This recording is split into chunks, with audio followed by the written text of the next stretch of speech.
Chapter 8, Chase Ambrose. The Hiawassee Middle School Hurricanes play a preseason scrimmage against East Norwich on Saturday. I make it a point to be there, not as a player, but as a member of the video club. Ms. DeLeo put me in charge of athletics for the video yearbook, so the game is as good a place to start as any. As I climb the bleachers, the flip cam is an awkward weight in my hand. I don't feel like a video club kid, not that I can recall being any kind of kid. This is supposed to be the site of my greatest glories, yet I've lost all that.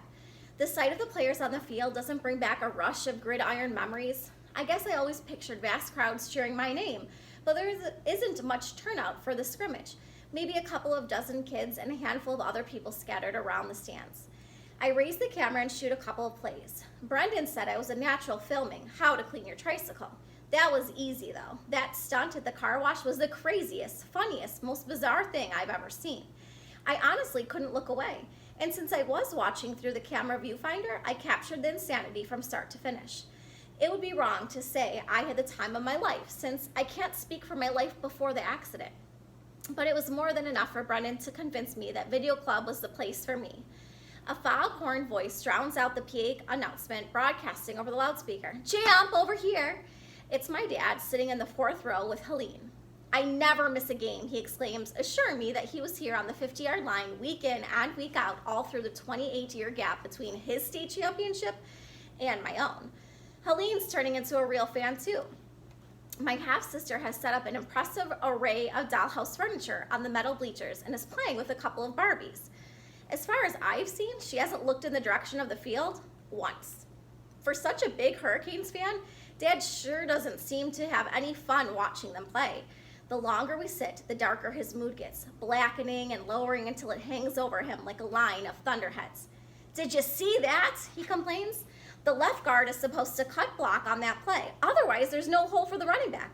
Or, "Our quarterback doesn't see the field. He had a man wide open in the end zone." Or, "What kind of tackling is that? Did you used to tackle like that? I never tackled like that." I don't remember anything about playing football, I tell him, honestly, zooming in tight on the huddle, so I have no idea how I used to tackle.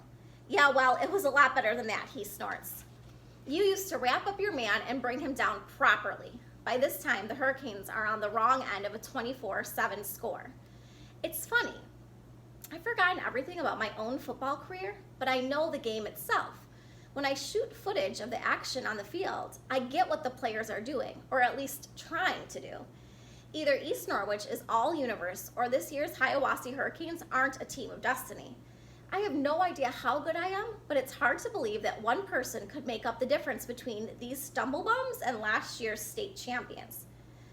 "We're out of sync," I observe. "The O-line is opening up some good holes, but the backs are never in the right place to run through them."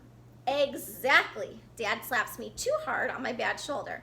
"That's what I always say. We've got the talent. We do when you're on the field anyway. All we need is the timing."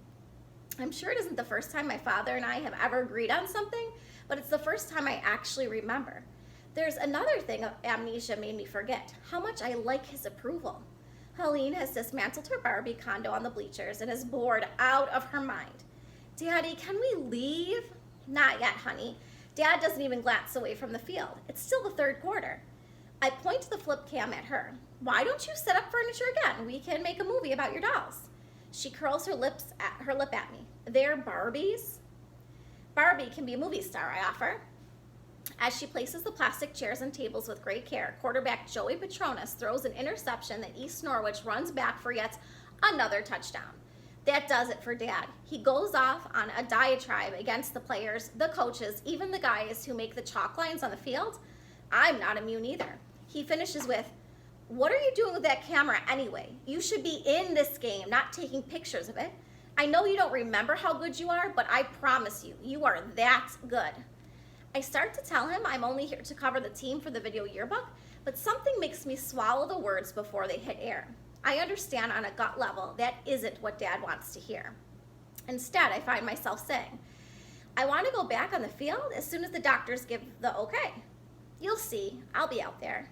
Dad nods, pleased. "That's who we are, champ. We're Ambrose men. We're the doers. Other people take pictures of us." Helene acts out an entire storyline with her Barbies. I capture it on video, all the while keeping up a running game commentary with Dad, who doesn't seem to be a Barbie guy. Surprise, surprise. When I play my footage back to Helene on the tiny screen, she squeals with delight. And there, sitting on the bleachers in front of a bad football game, it happens. I remember.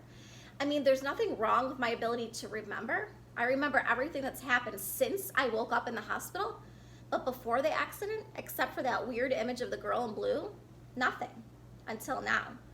It's a flashback of Helene. She's probably what triggered it, because in my memory, she's squealing just like she is now.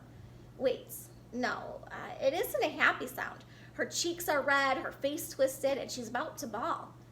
In the memory, I'm holding a stuffed teddy, her favorite. I remember that too.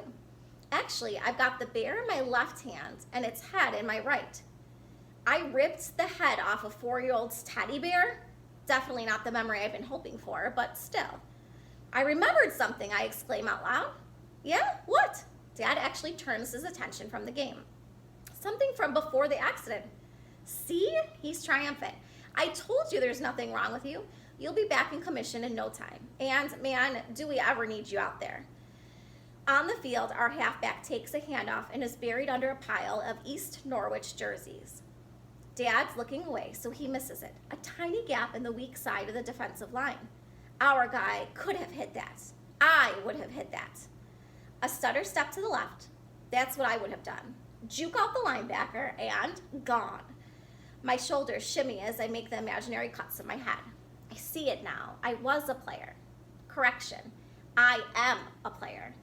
And as I picture it, the image of the headless teddy bear starts to fade. After all, it's just a stuffed toy. Helene is perfectly happy now. No harm, no foul. I'll bet she's forgotten it ever happened.